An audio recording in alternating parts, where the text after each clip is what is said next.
Standard 12 physics chapter 8 विद्युत चुंबकीय वर्णपट। આપણે લાસ્ટ ટાઈમ વિદ્યુત ચુંબકીય વર્ણપટની લાક્ષણિકતાઓ જોયેલી। હવે આજે આપણે જોઈશું ઉદાહરણ નંબર 8.2 8.1 આપણા સિલેબસમાંથી કેન્સલ કરેલું છે 8.1। તો હવે આપણે જોઈશું 8.2 8.1 કેન્સલ કરેલું છે। એક 25 મેગાહર્ટ્ઝ આવૃત્તિ ધરાવતું વિદ્યુત ચુંબકીય તરંગ, અહીંયા આપણને આવૃત્તિ આપેલી છે 25 મેગાહર્ટ્ઝ, एक्स दिशा में प्रसरण पामे छे। चौक्कस समय और अवकाशना एक चौक्कस बिंदु आगर ई बराबर 6.3 जे कैप वोल्ट पर मीटर एटले के विद्युत क्षेत्र वाय आम पर है। तो बिंदु आगर बी शोधो, बी शोधवानुं छे। तो आपणे सूत्र जाणीए छीए विद्युत क्षेत्र और चुंबकीय क्षेत्र वच्चेनुं relation C is equal to E upon B। तो B is equal to E upon C। E केटलो आपेलो छे 100.3 અને C केटलो थाय 3 × 10⁸। तो 6.3 भाग्या 3 6.3 भाग्या 3 जवाब थशे 2.1 2.1 × 10⁻8 टेस्ला आटलू चुंबकीय क्षेत्र हशे। हवे प्रसरण एक्स दिशा में, प्रसरण एक्स दिशा में अने विद्युत क्षेत्र वाय दिशा में छे। तेथी चुंबकीय क्षेत्र जेड दिशा में हशे। એટલે તમે અહીંયા કે કેપ લખવું હોય તો લખી શકો। તો આપણો અહીંયા જવાબ પૂરો થયો। એવી રીતે આગળનું ઉદાહરણ જોઈએ આપણે 8.3। एक समतल विद्युत चुंबकीय तरंग BY is equal to 2 × 10⁻7 sine 0.5 × 10⁻3 x plus 1.5 × 10⁻11 T tesla आ चुंबकीय क्षेत्रનું सूत्र आपेલું છે। तो तरंगनी तरंग लंबाई और आवृत्ति केटली हशे ने विद्युत क्षेत्र माटेनुं समीकरण लखो। तो आ समीकरण ने B is equal to B0 sine k x plus omega t साथे सरखावता। तो जुओ B0 बराबर शुं थशे 2 × 10⁻7 टेस्ला। के बराबर शुं थशे K is equal to 0.5 × 10⁻³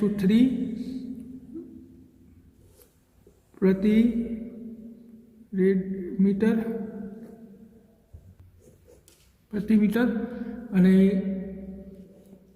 omega बराबर थशे omega is equal to 1.5 × 10⁻11 radian per second. तो आपणे आने आ समीकरण व्यापक समीकरण साथे सरखावी दीधुं। हवे शोधवानुं शुं छे तरंग लंबाई।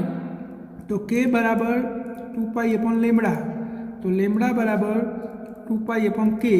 त्यार पर 2 × 3.14 भाग्या के नी किंमत छे 0.5 × 10⁻³ तो 3.14 × 2 100.28 भाग्या 0.5 એટલે 12.56 × 10⁻³ मीटर आ आपणी तरंग लंबाई आई गई। हवे बीजुं शुं गणवानुं छे आवृत्ति। तो C is equal to F lambda. तो F is equal to C upon lambda. C केटलो 3 × 10⁸ लेमड़ा केटलो आपणे आ रीते लखी दઈએ 1.25 × 10⁻² तो आ थशे 3 भाग्या 1.256 2.38 × 10⁻10 हर्ट्स। એટલે આપણે આવું કહી શકીએ 23.8 × 10⁹ हर्ट्स। आ 9 એટલે ગીગા થઈ ગયું। તો 23.8 ગીગા હર્ટ્સ आ आपणी आवृत्ति आई गई। હવે શું ગણવાનું છે? વિદ્યુત ક્ષેત્ર માટેનું સમીકરણ લખો. તો અહીંયા આપણને B0 આપેલો છે, તો C બરાબર E0 બાય B0. તો B0 બરાબર B0 આપેલો છે એટલે E0 બરાબર CB0. C કેટલો? 3 ગુણ્યા 10⁸ અને B0 કેટલો છે? 2 ગુણ્યા 10⁻⁷. તો 3 દુ 6 અને આ 10⁻1 એટલે 60. E0 કેટલો આવ્યો? 60 વોલ્ટ પર મીટર. તો આપણને વિદ્યુત ક્ષેત્ર પણ મળી ગયું. હવે વિદ્યુત ક્ષેત્રનું સમીકરણ આપણે લખવાનું છે. તો વિદ્યુત ક્ષેત્રનું સમીકરણ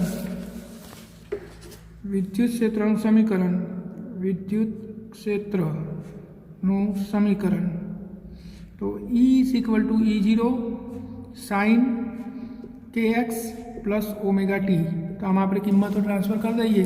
તો E0 ની કિંમત છે 60, sin k ની કિંમત હતી 0.5 × 10⁻³ x પ્લસ ઓમેગાની કિંમત 1.5 ગુણ્યા 10⁻11 વોલ્ટ પર મીટર. આ આપણું વિદ્યુત ક્ષેત્ર આવી ગયું. હવે કઈ દિશામાં હશે? તો જો આપણું ચુંબકીય ક્ષેત્ર જે હતું, ચુંબકીય ક્ષેત્ર x અક્ષમાં પ્રસરણ પામતું હતું. એટલે કે આ વિદ્યુત ચુંબકીય તરંગ x દિશામાં પ્રસરણ પામે છે. ચુંબકીય ક્ષેત્ર, આપણું ચુંબકીય ક્ષેત્ર કઈ દિશામાં છે? તો આપેલું છે BY, એટલે કે y દિશામાં. તો આપણે અહીંયા લખી શકીએ તરંગ પ્રસરણ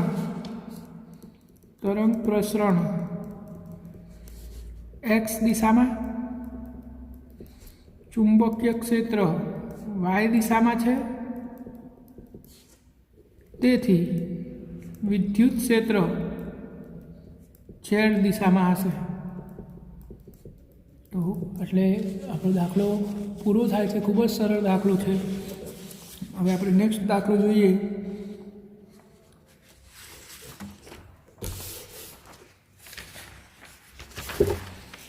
આઠ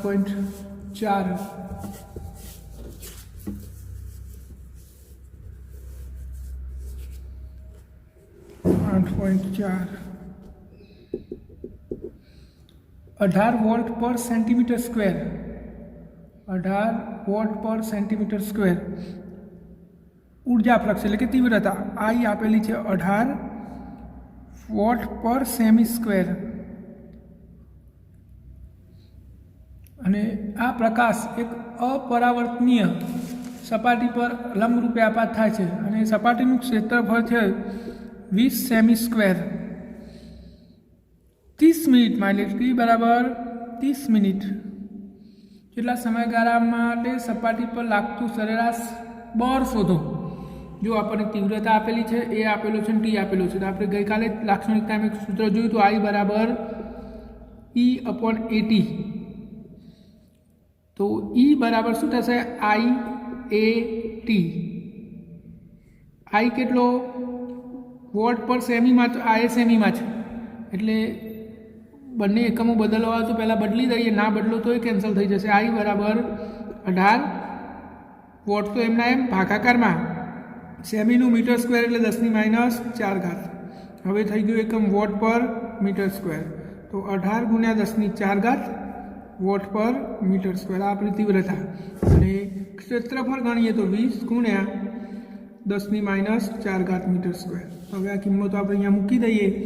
તો જો આની કિંમત છે 18 ગુણ્યા 10⁴, એની કિંમત છે 20 ગુણ્યા 10⁻⁴, અને ટીની કિંમત છે 30 મિનિટ એટલે ગુણ્યા 60 સેકન્ડ. તો આ -4 + 4 કેન્સલ થઈ જશે, બાકીનો આપણે ગુણાકાર કરી દઈએ. તો 30 ગુણ્યા 60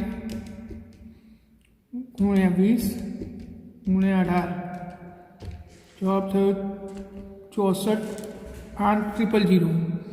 64,800 ઘાતો બધી કેન્સલ. તો 1 2 3 4 5 6.48 ગુણ્યા 10⁵ વોલ્ટ જૂલ આટલી ઉર્જા આવી. આપણે ગણવાનું શું હતું?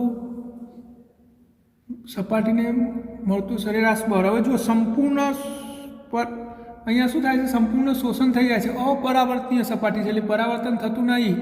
તો સંપૂર્ણ શોષણ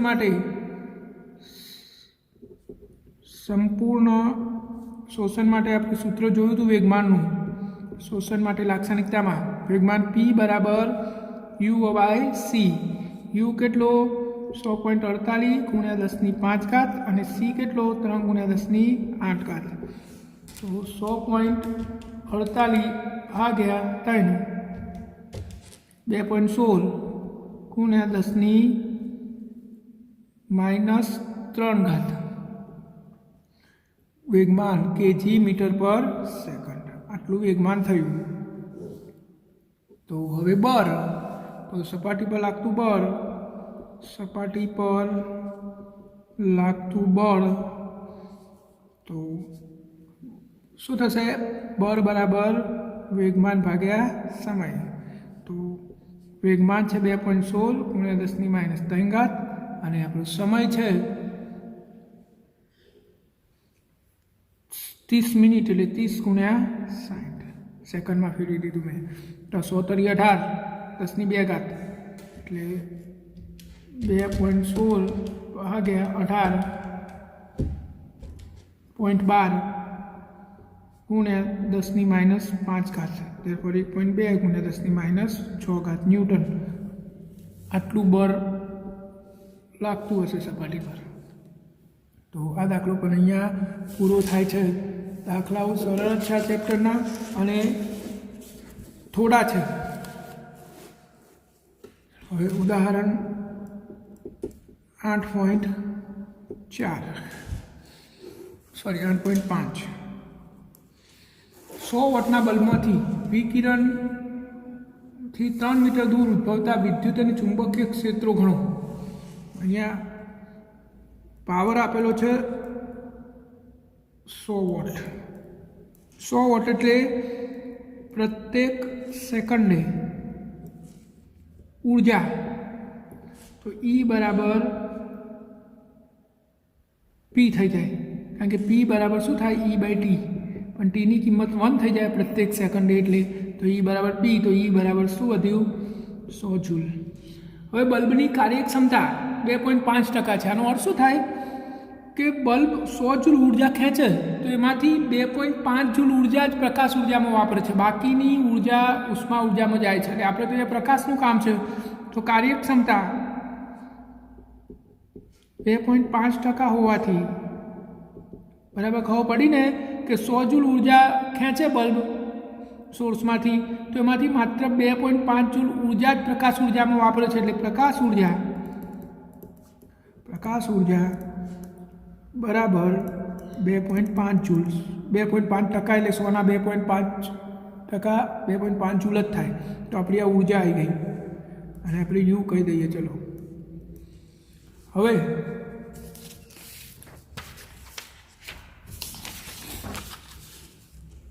આપણને ગણવાનું શું કીધું છે, વિદ્યુત અને ચુંબકીય ક્ષેત્રો।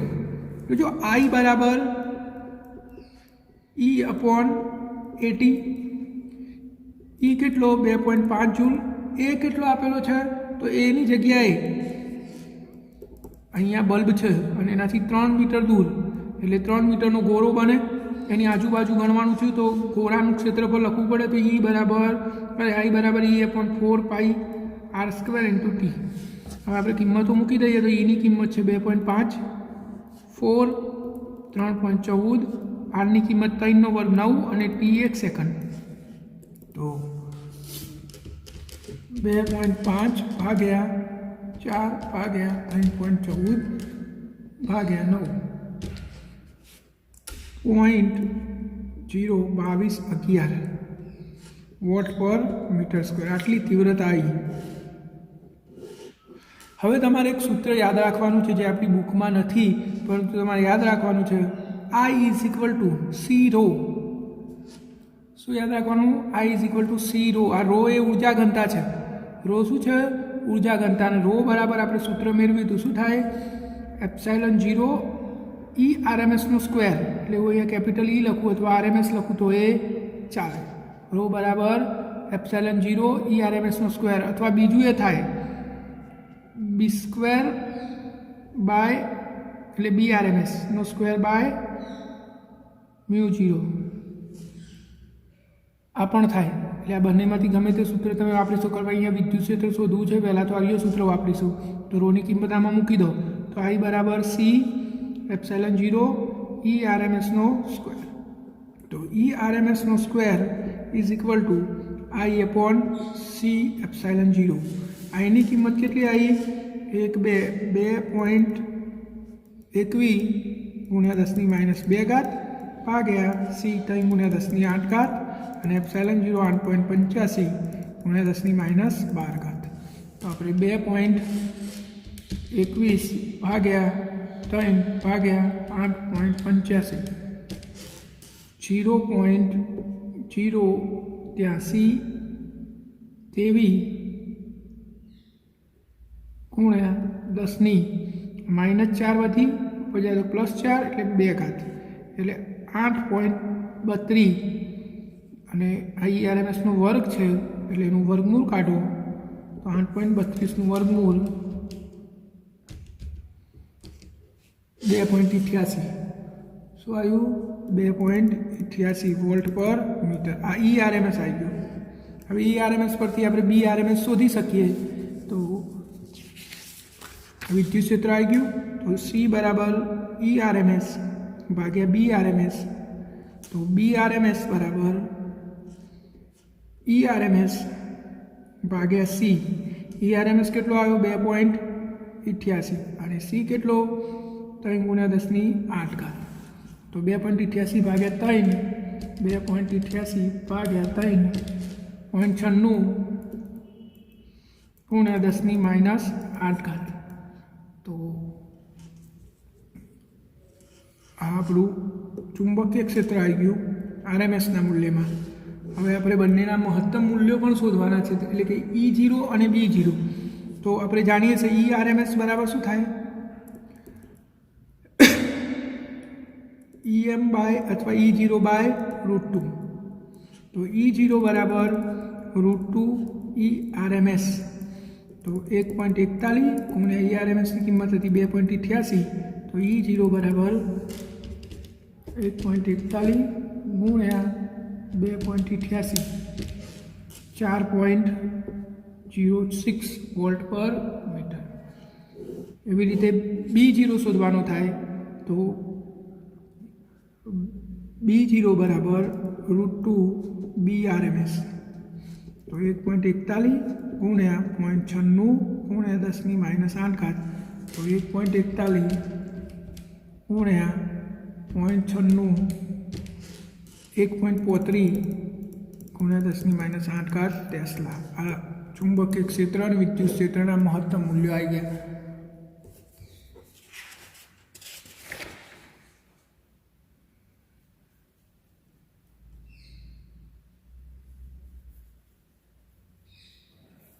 તો આટલે ઉદાહરણો પૂરા થાય છે. હવે આપણે જોઈશું આ ચેપ્ટરની બીજી એક IMP થિયરી, વિદ્યુત ચુંબકીય વર્ણપટ. તો જો મેક્સવેલે જ્યારે વિદ્યુત ચુંબકીય તરંગ વાત શોધ્યો ત્યારે આપણે માત્ર દ્રશ્ય પ્રકાશ એટલે કે 400 nm થી 700 nm આટલી આવૃત્તિથી જ પરિચિત હતા, તરંગ લંબાઈથી જ પરિચિત હતા. પરંતુ એક્સરે અને ગામા કિરણોની શોધ થઈ અને પછી વિદ્યુત ચુંબકીય વર્ણપટ કેટલું વિસ્તૃત છે એની માહિતી મળી. તો આપણે અહીંયા વિદ્યુત ચુંબકીય વર્ણપટનો અભ્યાસ કરવાનો છે.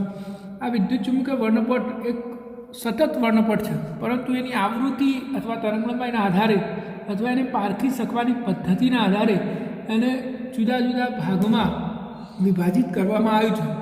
તો આવા આપણે 7 વિભાગ પાડ્યા છે. એમાં સૌથી વધારે તરંગલંબાઈ ધરાવતા તરંગો છે રેડિયો તરંગો. આ તમારે સિક્વન્સ યાદ રાખવાનું છે. રેડિયો તરંગો, બીજું છે માઇક્રોવેવ, ત્રીજું છે ઇન્ફ્રારેડ, ચોથું છે દ્રશ્ય પ્રકાશ, પાંચમું છે અલ્ટ્રાવાયોલેટ એને UV કહીએ છીએ આપણે, છઠ્ઠું છે એક્સરેઝ અને સાતમું છે ગામા રેઝ. તો આ રીતે વિદ્યુત ચુંબકીય વર્ણપટને 7 વિભાગોમાં વિભાજિત કરવામાં આવ્યું છે એમની આવૃત્તિ, તરંગલંબાઈ અથવા એમને પારખી શકવાની પદ્ધતિના આધારે આપણે એને 7 વિભાગમાં વિભાજિત કર્યું છે. એમાં સૌથી વધારે તરંગલંબાઈ, સૌથી વધારે અને સૌથી ઓછી તરંગલંબાઈ, સૌથી ઓછી તરંગલંબાઈ. એટલે આવૃત્તિના સંદર્ભમાં જોઈએ તો આની આવૃત્તિ સૌથી ઓછી હોય, એફ સૌથી ઓછી, અને સૌથી વધારે આવૃત્તિ કોની હોય, એફ સૌથી વધારે. આ તમારે યાદ રાખવાનું સિક્વન્સ. આ આવૃત્તિના ચડતા ક્રમમાં છે અને આ તરંગલંબાઈના ચડતા ક્રમમાં છે. એટલે કે સૌથી વધારે તરંગલંબાઈ રેડિયો તરંગની હોય અને સૌથી ઓછી ગેમા રેઝની, અને સૌથી વધારે આવૃત્તિ ગેમા રેઝની હોય અને સૌથી ઓછી રેડિયો તરંગની હોય. આ બધાના ઉદ્ગમ સ્થાન, એમની આવૃત્તિનો વિસ્તાર અને એના ઉપયોગો, આટલું આપણે સમજવાનું છે. આનું આખું શોર્ટ ટેબલ આપણી ચોપડીમાં બનાવેલું છે. 283 નંબરના પેજ ઉપર કયા તરંગનું ઉદ્ગમ સ્થાન કયું છે, એનો ઉપયોગ શું છે અને એની તરંગલંબાઈ અથવા આવૃત્તિનો વિસ્તાર શું છે, એટલે આપણને ટોટલી માહિતી મળી જાય. તો આપણે આમની આવૃત્તિનો વિસ્તાર જોઈ લઈએ. તો રેડિયો તરંગની આવૃત્તિનો વિસ્તાર પહેલાં તો એની તરંગલંબાઈ છે 0.1 મીટરથી વધારે. શું 0.1 મીટરથી વધારે આવૃત્તિ એટલે તરંગલંબાઈ એટલે રેડિયો તરંગો. માઇક્રોવેવ છે 0.1 મીટરથી 1 mm સુધી. એવી જ રીતે ઇન્ફ્રારેડ તરંગો જે છે આપણા એ 1 mm થી 700 nm. દ્રશ્ય પ્રકાશ એ તો આપણને ખબર જ છે, 700 nm થી 400 nm. પારજમલી એટલે કે અલ્ટ્રાવાયોલેટ 400 nm થી 1 nm, 400 nm થી 1 nm. અને એક્સરે 1 nm થી 10⁻³ nm. અને ગામા રેઝ એ 10⁻³ nm.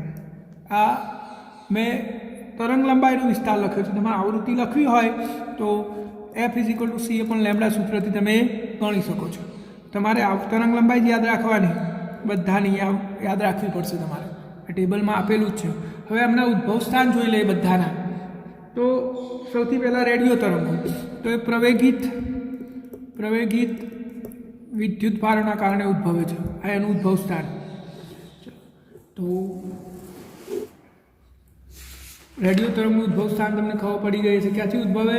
ગતિમાન વિદ્યુત ભારો, વાહક તારમાં ગતિમાન વિદ્યુત ભારના કારણે આ ઉદ્ભવે છે. બીજું એટલે કે માઇક્રોવેવ, ચોક્કસ પ્રકારની વેક્યુમ ટ્યુબ, ચોક્કસ પ્રકારની વેક્યુમ ટ્યુબ એને ક્લિસ્ટ્રોન અથવા મેગ્નેટ્રોન અથવા ઘન ડાયોડ તરીકે પણ ઓળખવામાં આવે છે. તો આ એનું ઉદ્ભવ સ્થાન થયું. કોનું? માઇક્રોવેવનું ઉદ્ભવ સ્થાન શું? ચોક્કસ પ્રકારની વેક્યુમ ટ્યુબ. એ ટ્યુબને શું નામ આપ્યું? ક્લિસ્ટ્રોન અથવા મેગ્નેટ્રોન અથવા ઘન ડાયોડ, આમાંથી ઉદ્ભવે છે. ચલો ઇન્ફ્રારેડ તરંગો. તો ઇન્ફ્રારેડ તરંગોનું સૌથી મોટું ઉદ્ભવ સ્થાન તો આપણો સૂર્ય જ છે, પરંતુ એ કેટલાક ગરમ પદાર્થોમાંથી પણ ઉદ્ભવે છે. એટલે ઉદ્ભવ સ્થાન સૂર્ય અથવા ગરમ પદાર્થો. એવી જ રીતે દ્રશ્ય પ્રકાશ, એ તો આપણને ખબર જ છે. દ્રશ્ય પ્રકાશ એટલે તો સૂર્ય, એમાંથી જ ઉદ્ભવે, જેને આપણે જોઈ શકીએ છીએ. પારજામની તરંગો ખૂબ જ ગરમ પદાર્થોમાંથી, ખૂબ જ ગરમ પદાર્થો અને સૂર્ય. એવી જ રીતે એક્સરે. તો એક્સરે પ્રવેગિત ઇલેક્ટ્રોનને કોઈ ધાતુ પર પ્રત્યાદિત કરીને મેળવી શકાય છે. કોઈ ખૂબ જ ગતિ ઉર્જા ધરાવતા ઇલેક્ટ્રોનને સંક્રાંતિ ધાતુ પર અથડાવવામાં આવે તો એક્સરે ઉદ્ભવે છે. અને ગેમા રેઝ, તો ગેમા રેઝ એ ન્યુક્લિયર પ્રક્રિયાઓ દરમિયાન ઉદ્ભવે છે. આ બધાના મોટા મોટા ઉદ્ભવ જો એમની તરંગલંબાઈનો વિસ્તાર, એમના ઉદ્ભવ સ્થાન આપણે જોઈ લીધા. હવે થોડી માહિતી પણ જોઈ લઈએ.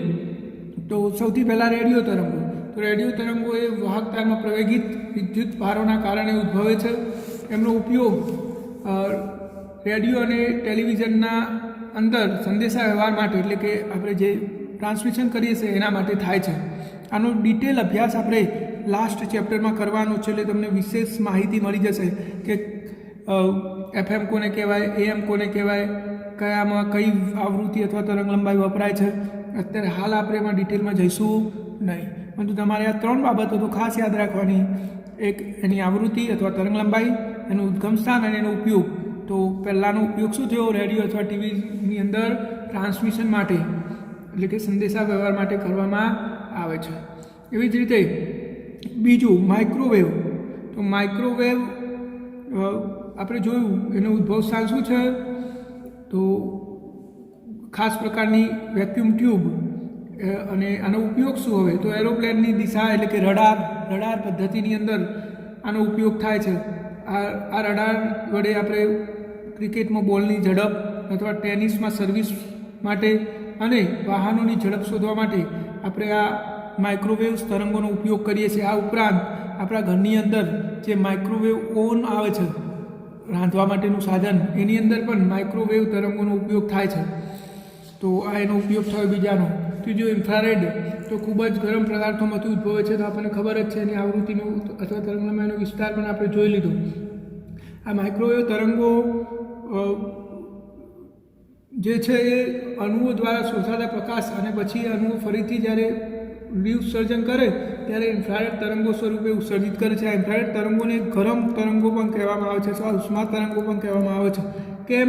તો પાણી અથવા CO2 અથવા NH3 જેવા અણુઓ જ્યારે પ્રકાશનું શોષણ કરે અને પછી એને ઉત્સર્જિત કરે ત્યારે એ ઇન્ફ્રારેડ તરંગો સ્વરૂપે ઉત્સર્જિત કરે છે અને એ પોતે ગરમ થાય છે, એટલે આજુબાજુના અણુઓને પણ ઉષ્મા આપે છે. એટલા માટે આપણા વાતાવરણમાં પણ હુંફારો એટલે કે ગરમાવો જળવાઈ રહે છે. પરંતુ કેટલાક આ CO2 જેવા વાયુઓનું પ્રમાણ વધી જાય તો ઇન્ફ્રારેડ તરંગોનું શોષણ પણ વધી જાય છે. પરિણામે પૃથ્વીનું સરેરાશ વાતાવરણ વધી જાય છે. એને આપણે ગ્લોબલ વોર્મિંગ કહીએ છીએ અથવા તો ગ્રીન હાઉસ ઇફેક્ટ પણ કહી શકીએ એને. આ ઉપરાંત પારક તરંગોનો ઉપયોગ એટલે કે ઇન્ફ્રારેડ તરંગોનો ઉપયોગ ટીવીની અંદર, LEDની અંદર, રિમોટ કંટ્રોલમાં, આપણે વાઈફાઈ સિસ્ટમમાં આ ઇન્ફ્રારેડ લાઇટનો ઉપયોગ કરીએ છીએ. દ્રશ્ય પ્રકાશ. તો દ્રશ્ય પ્રકાશ એટલે તો આપણે જે જોઈ શકીએ છીએ એ પ્રકાશને દ્રશ્ય પ્રકાશ કહેવાય. અને આ દ્રશ્ય પ્રકાશ વસ્તુઓ પરથી ઉત્સર્જિત અથવા પરાવર્તિત થાય એના વડે જ આપણે કોઈ પણ વસ્તુને નિહાળી શકીએ છીએ. આપણી માણસની આંખ આ 700 nm થી 400 nm તરંગ લંબાઈને જોવા માટે જ સંવેદનશીલ છે. કેટલાક પ્રાણીઓ એવા છે જે ઇન્ફ્રારેડ અથવા અલ્ટ્રાવાયોલેટ વિકિરણોને પણ પારખી શકે છે. પછી જોઈએ પારજાંબલી એટલે કે અલ્ટ્રાવાયોલેટ કિરણો, જેનું મુખ્ય ઉદ્ભવ સ્થાન તો સૂર્ય જ છે, પરંતુ ખૂબ જ ગરમ પદાર્થોમાંથી પણ આ અલ્ટ્રાવાયોલેટ વિકિરણો ઉદ્ભવે છે.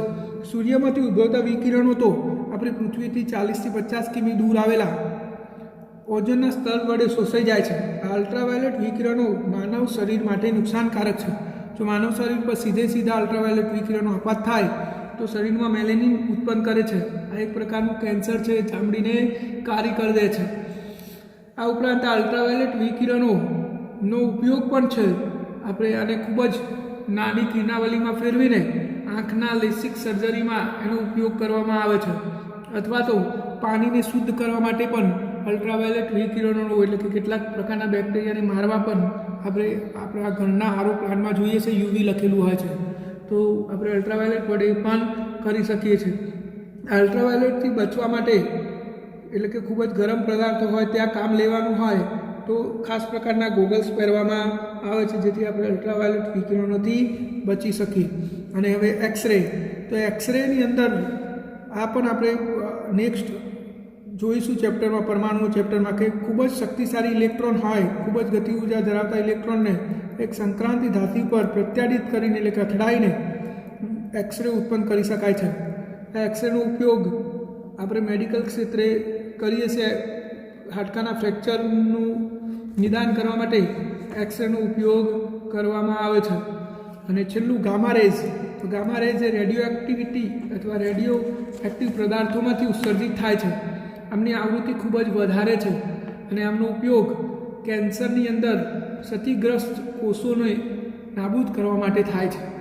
તો આ બધા જ વિદ્યુત ચુંબકીય વર્ણપટના 7 વિભાગ, એમની તરંગલંબાઈનો વિસ્તાર, એમનું ઉદ્ભવ સ્થાન અને એના ઉપયોગ, આટલું તમારે યાદ રાખવાનું છે। પરીક્ષામાં આવું પૂછાય કે વિદ્યુત ચુંબકીય વર્ણપટના કોઈ પણ 2 વિભાગના આવૃત્તિ, ઉદ્ભવ સ્થાન અને ઉપયોગ જણાવો, તો આ 7માંથી ગમે તે 2 લખી શકાય અને એને શોર્ટ કરીને પણ ચોપડીમાં એક ટેબલ આપેલું છે, એ ટેબલમાંથી પણ તમે યાદ રાખી શકો છો। તો અહીંયા આપણે ચેપ્ટરની થિયરી પૂરી થાય છે। ટૂંકમાં પહેલા ભાગની થિયરીઓ પૂરી થઈ ગઈ। હવે આપણે લાસ્ટ આ ચેપ્ટરનું સ્વાધ્યાય જોવાનો છે। તો સ્વાધ્યાય 8.1 અને 8.2 તો કેન્સલ કરેલું છે, એટલે આપણે 8.3 જ જોઈશું। 10⁻10 મીટર તરંગલંબાઈ ધરાવતા એક્સરે કિરણોની તરંગલંબાઈ આપેલી છે 6800 એંગસ્ટ્રોમ ધરાવતા પ્રકાશ અને 500 mm તરંગલંબાઈ ધરાવતા રેડિયો તરંગો માટે કઈ ભૌતિક રાશિ સમાન હશે? જો એક્સરે આપેલો છે અને દ્રશ્ય પ્રકાશ આપ્યો છે, આ બંનેમાં કઈ ભૌતિક રાશિ સમાન હોય? તો બધા મૂળ તો વિદ્યુત ચુંબકીય તરંગ છે, એ પછી એક્સરે હોય, ગેમા હોય, અલ્ટ્રાવાયોલેટ હોય, ઇન્ફ્રારેડ હોય, માઇક્રોવેવ હોય કે રેડિયો તરંગ હોય, બધા જ વિદ્યુત ચુંબકીય તરંગ છે। પહેલાં તો આપણે ખાલી વિભાગ પાડ્યા છે, તો બધામાં તરંગ ઝડપ સમાન હશે। શૂન્ય અવકાશમાં એમની ઝડપ, બધાની ઝડપ 10⁻10 મીટર પર સેકન્ડ હશે। તો શું સમાન હશે? તરંગ ઝડપ। ચલો 8.4, એક સમતલ વિદ્યુત ચુંબકીય તરંગ ઝેડ દિશામાં શૂન્ય અવકાશમાં ગતિ કરે છે, તેમાં વિદ્યુત ક્ષેત્ર અને ચુંબકીય ક્ષેત્રના સદિશો માટે તમે શું કહી શકો?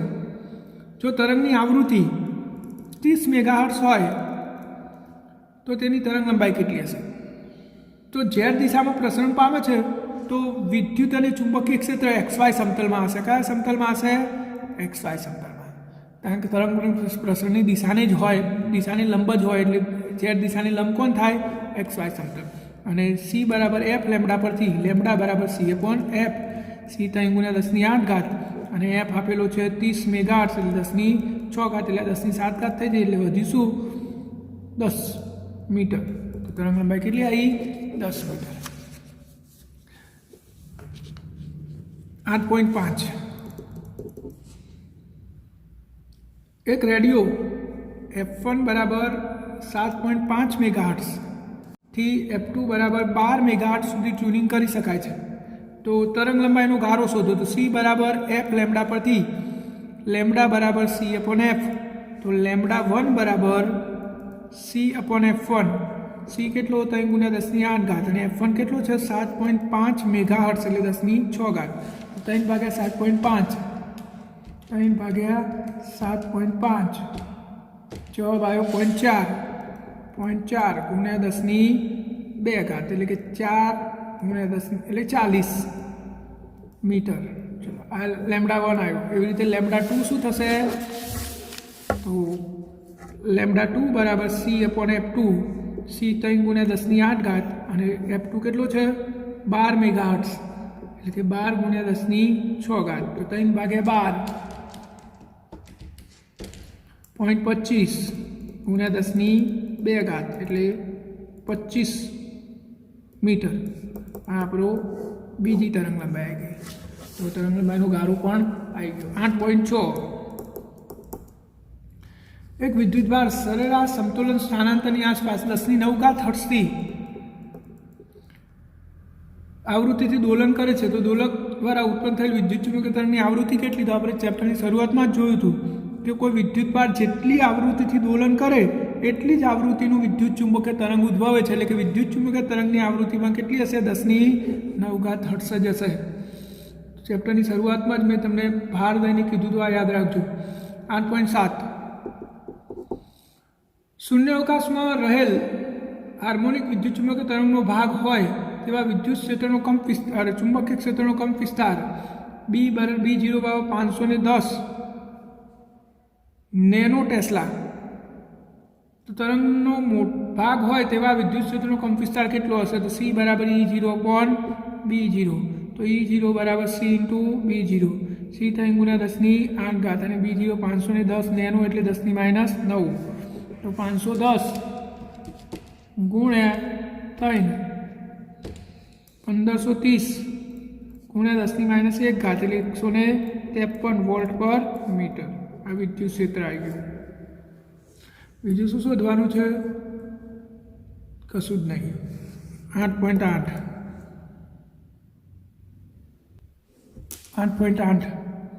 ધારો કે એક વિદ્યુત ચુંબકીય તરંગના વિદ્યુત ક્ષેત્રનો કંપ વિસ્તાર E0 બરાબર 120 ન્યૂટન પર કુલમ અને આવૃત્તિ 50 મેગાહર્ટ્ઝ છે. તો B0 ઓમેગા કે અને લેમ્ડા શોધો અને E અને B માટેના સૂત્રો શોધો. ચલો, E0 તો આપેલો છે, એના પરથી આપણને B0 મળી જાય. C બરાબર E0 બાય B0, તો B0 બરાબર E0 બાય C. તો E0 છે 120, C 3 ગુણ્યા 10⁸, તો 40 ગુણ્યા 10⁻⁸, ત્યારબાદ 4 ગુણ્યા 10⁻⁷ ટેસ્લા. આ B0 આવી ગયું. હવે આપણે શું શોધવાનું છે? બીજું ઓમેગા. તો ઓમેગા બરાબર 2πf. ઓમેગા બરાબર 2 ગુણ્યા 3.14 ગુણ્યા f છે 50 મેગાહર્ટ્ઝ, એટલે 10⁻50 ગુણ્યા 10⁶. તો 50 × 100 314, એટલે 3.14 ગુણ્યા 10⁸ રેડિયન પર સેકન્ડ. ત્રીજું શું ગણવાનું છે? કે બરાબર 2π/λ. તો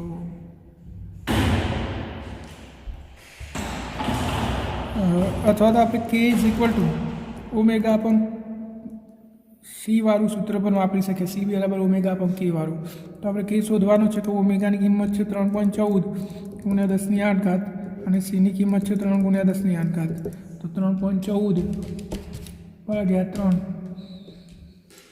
1.046 પર મીટર. અને છેલ્લે આપણે શોધવાનું છે લેમ્ડા. તો 2π/λ k બરાબર, તો લેમ્ડા બરાબર 2π/k, 2 ગુણ્યા 3.14 ભાગ્યા kની કિંમત આવી 1.046. તો 6.28 ભાગ્યા 1.046,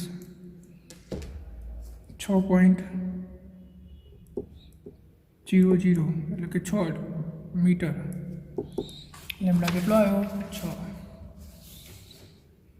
લેમ્ડા આવી ગયો આપણો 6 મીટર.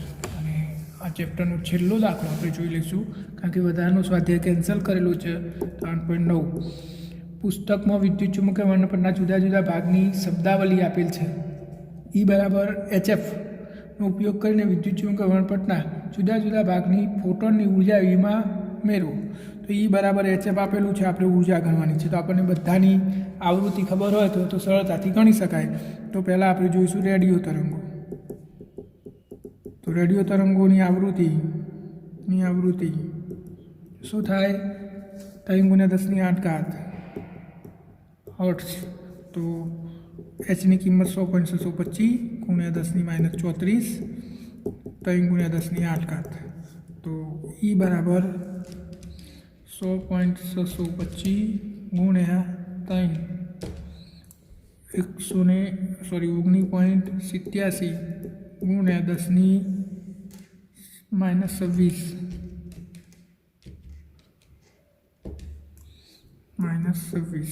આ જૂલમાં આવ્યું. આપણે ઈમાં ફેરવવાનું છે. તો E બરાબર 19.87 ગુણ્યા 10⁻26 ભાગ્યા 1.6 ગુણ્યા 10⁻19. તો 19.87 ભાગ્યા 1.6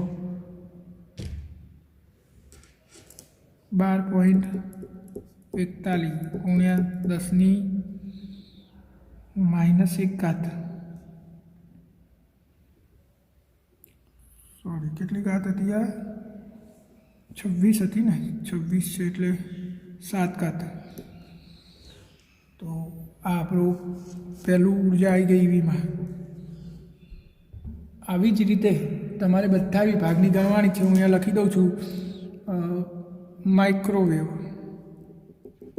એની આવૃત્તિ તમારે લેવાની થાય 10⁹ હર્ટ્ઝ.